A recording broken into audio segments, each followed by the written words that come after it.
All right, evaluating grouped factors. So grouping symbols include, we got parentheses, brackets.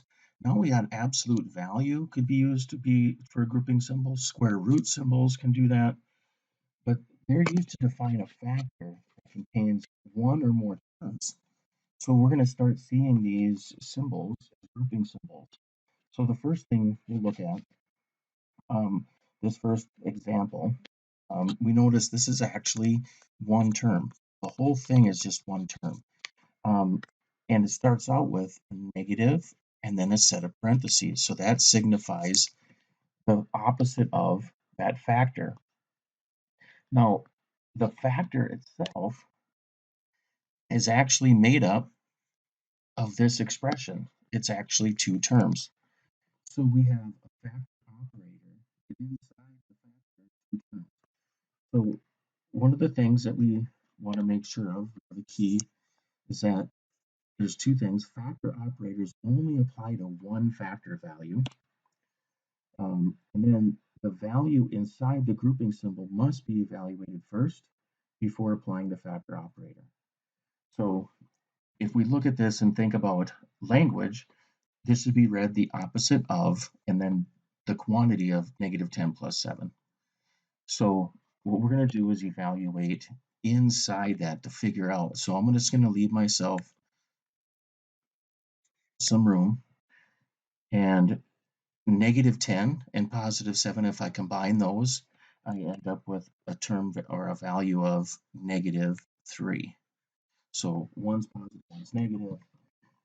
The opposite of negative 3, now I can apply the factor operator on that one value. So the opposite of negative 3 is 3. So the value of this term is 3. So let's go on to the next one. Again, we see a factor operator. If we look at this, we notice this is the square root of, right? So this is actually just one term. Actually, it's just one factor because of the operator. But before I can apply the operator, I want to know the value inside. So I'm going to evaluate inside. I'm going to keep the operator. And inside is an expression with two terms. 9 and positive 16 is 25. So the value inside the square root is 25. And now I can take the square root of 25, which is 5.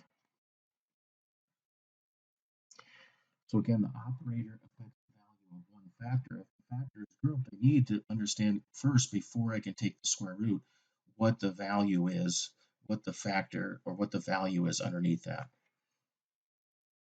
So the next problem, if you look at this one, um, again, I see grouping symbols, the parentheses, and I notice that outside we have a power of 2. So this is a factor operator. It's actually one factor, and I need to know the value of that factor. So again, before I can apply the squaring, the power, I need to know the factor value. So inside, we have a negative 7 and a positive 10. If I put those together, combine those two terms, I get 3. And now I can apply the power to this. 3 squared, or that would be 3 times 3. And I know the answer to this is 9.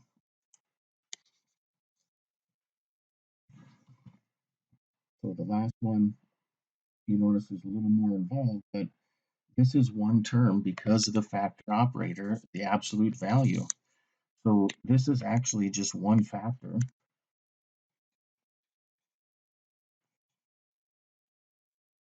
But before I can evaluate the absolute value, I need to know the factor value. So I know I want to evaluate this inside down to one factor value.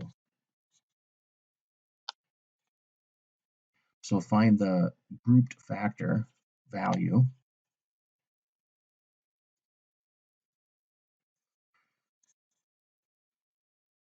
So again, inside I have an expression with 4 terms. Maybe I can start combining these term values, the negative term values first. -3 and -10 is -13. 7 and 9, +7 and +9 is +16. So the absolute value, as I'm working, I'm just using that to group. And then finally, -13 and 16 is a +3. So once I have now the one operator with a value, I can take the absolute value of 3, which is just, in this case, the absolute value of 3 is just 3. So again, with my factor operators, they can represent grouping symbols.